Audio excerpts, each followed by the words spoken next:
As the economy worsens, it's going to become even more important for us to be better prepared for emergencies, whether they be natural disasters or man-made disasters such as a dollar collapse or a terrorist attack. In any event, we should be doing our very best to be prepared for a situation where basic resources are not available. So, with that in mind, I recommend that you have at least 3 months of food, whether it be canned goods or whatever, dry goods, whatever, and about 4 weeks of water. And by 4 weeks of water, I mean you need to have 1 gallon of water for every single person in your house. 1 gallon for every single person in your house. Hopefully you have about 4 weeks worth of water. Bottled waters, you can put water in containers or whatever. I actually do both methods. You also want to have a means of protecting yourself, whether it be a firearm or a crossbow or whatever. Some means of protecting yourself, and of course the ammunition that comes along with it, and you have to actually learn how to use it. That's also very important. I recently took a CCW class, but you can check out the videos on that right here on this channel. You also want to be prepared for a medical emergency. You want to have plenty of soap, you want to have a toothpaste, you want to have a toothbrush, you know. And if you can't afford the pads and the dressings, which I recommend, because if you get hurt, this stuff is really going to come into good use at Walmart. These pads cost, what, $6.57 a box? Not that cheap though, you know, but these are sterile. You know, I would actually look for sterile pads and sterile surgical dressings. These are surgical pads.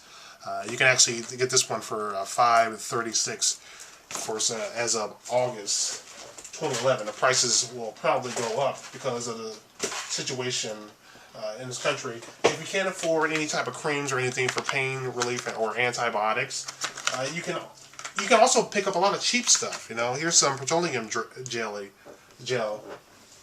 can get some Vaseline to help deal with cuts and scrapes. You know, that can really come in handy.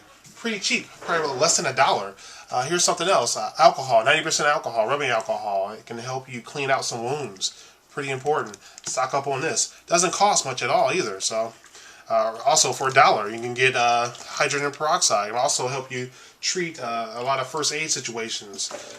You know, there's also other uses for them as well, but these are cheap items you can actually stock up on.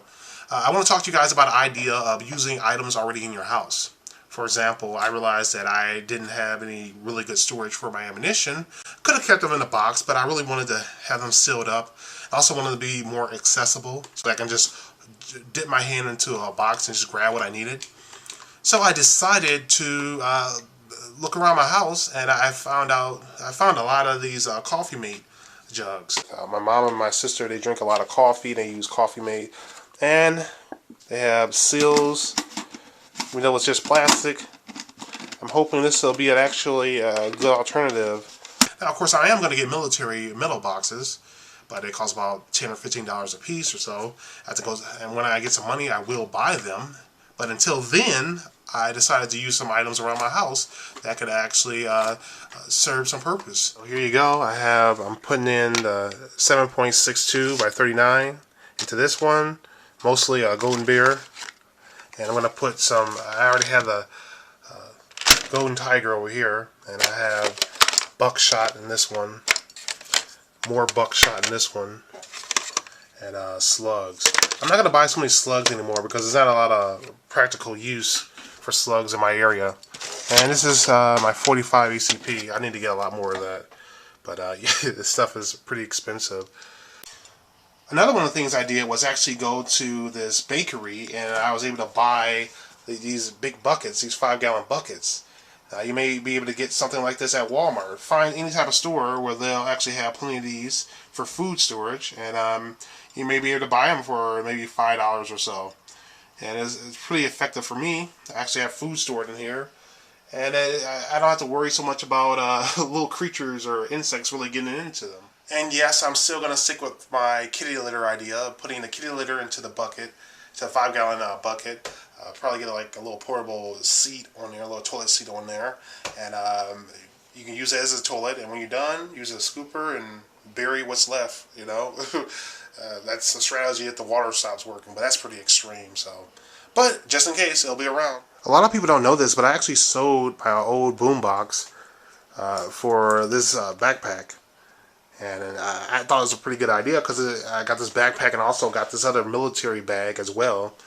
And they both serve a purpose for me. So there may be some items in your house that you don't really need or use, and you can get rid of them or trade them out for something that you really do need. All right, so I want to get your suggestions for what are some common items around your house that you would recommend to other people using for various preparation purposes.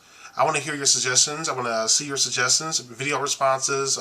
Type them up at the bottom as comments. And, if you're watching this video, look down there. There's probably going to be some good ideas down there. So, guys, tell me what you think.